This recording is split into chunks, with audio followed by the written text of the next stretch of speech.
I didn't want to believe it. All this time, we were just building our own cage. And I was the one who handed them the key. The person you trusted most just became the architect of your ruin. And that collapse, it's not your ending, it's your ignition. What if betrayal wasn't punishment? What if it was surgery? Removing the version of you built entirely around survival. You've been asking why this happened to you, but maybe the better question is this. Why did part of you stay somewhere your spirit already knew was unsafe? You wonder if the signs were always there, or if you simply loved harder than they ever intended to. Because betrayal rarely arrives looking violent. Sometimes it arrives as delayed replies, a colder tone, a silence that suddenly feels heavier than words. And because the shift is gradual, you adjust yourself to survive it. You become easier, quieter, less demanding. It whispers, "It's fine. You're overreacting. Just be grateful." So you swallow the discomfort repeatedly. That's the part nobody talks about. Betrayal wounds you twice, first by their actions, then by the realization of how long you abandoned yourself just to keep the relationship alive. Because eventually, you look in the mirror and you don't recognize the person staring back, the person who over-explained, over-forgave, overextended, the person who kept saying it's okay while their chest tightened every single night. And at some point, the grief changes shape.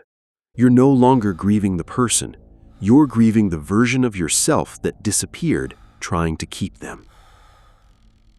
Here is the hidden psychology most people never confront. Before they betrayed you, you had already begun abandoning yourself. Research in self-determination theory shows that when people consistently suppress their own needs, instincts, or values to preserve attachment, their sense of self begins to fracture. Quietly. Not all self-erasure looks dramatic. Sometimes it sounds like, "It's fine. Maybe I'm asking for too much. Just be grateful they're here." Little by little, your inner alarm system goes silent. Not because it was wrong, because you trained yourself not to listen to it. Ask yourself this carefully. When was the first moment something felt wrong? Not the moment they left, not the moment they lied, the first moment your body knew. And how many times did you talk yourself out of what you already felt? That gap between your intuition and your behavior is where self-abandonment begins. The betrayal was external, but the disconnection started internally long before they walked away. You are not only traumatized because they lied, you were traumatized because you stopped trusting your own voice enough to protect yourself. And the terrifying part is, most of us learned this pattern long before romance ever entered our lives. Ask yourself, who first taught you that your discomfort was inconvenient? Maybe it was a parent who minimized your feelings, a teacher who rewarded obedience over honesty, a relationship where silence became punishment. So you adapted. You learned that connection required self-erasure, that being loved meant becoming easier to carry. Now watch how the pattern repeats itself. You feel a boundary forming and swallow it. You sense dishonesty and rationalize it. You feel lonely inside the relationship and call yourself understanding. Sometimes loyalty becomes a form of learned dissociation. You disconnect from yourself just to stay connected to them.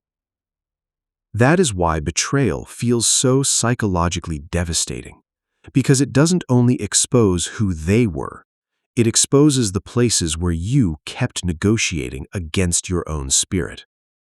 And identifying that pattern is not about blaming yourself, it's about waking up. The betrayer did not create your silence, they benefited from it. Now here's the reframe that changes everything. Maybe betrayal was never meant to destroy your life. Maybe it was meant to end the version of you that survived through self-abandonment. Because the truth is, that older version of you was not weak. It was adaptive. It learned to survive through accommodation, through hyper-awareness, through keeping the peace at any cost. But eventually, survival strategies become prisons, and betrayal has a brutal way of exposing the bars. You call it heartbreak, but sometimes it is awakening, because for the first time, you are finally forced to confront the reality you spent months, maybe years, trying to soften. The relationship was exhausting you. Your intuition was screaming, and deep down, you already knew. Betrayal edits your life with brutal clarity. It strips away what you were too attached to see.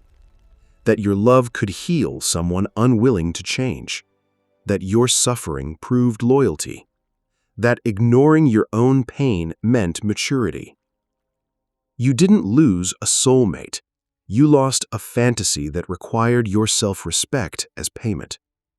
And healing truly begins the moment illusion stops negotiating with reality.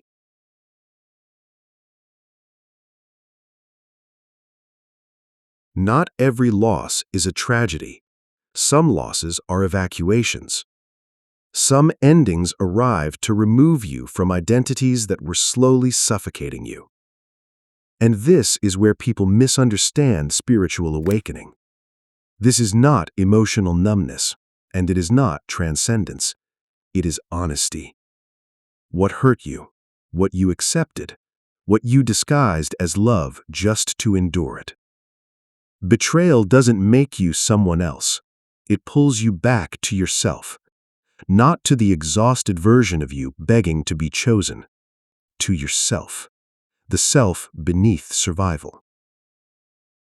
So stop asking, how could they do this to me? Then ask a harder question. What part of me have I been avoiding? The need for validation, the fear of abandonment, the hunger for certainty, the exhaustion of holding relationships alone. None of these are weakness, but ignoring them keeps you trapped in the same cycle. Different faces, same pattern. Self-reflection is not self-blame. It is self-reclamation. Because eventually there comes a moment where healing asks something uncomfortable of you. To stop surviving your story and start rewriting it. And maybe that is the real purpose of betrayal. Not to ruin your life, but to interrupt the life that was already ruining you. You didn't lose a person. You lost a distortion. And distortions were never yours to carry.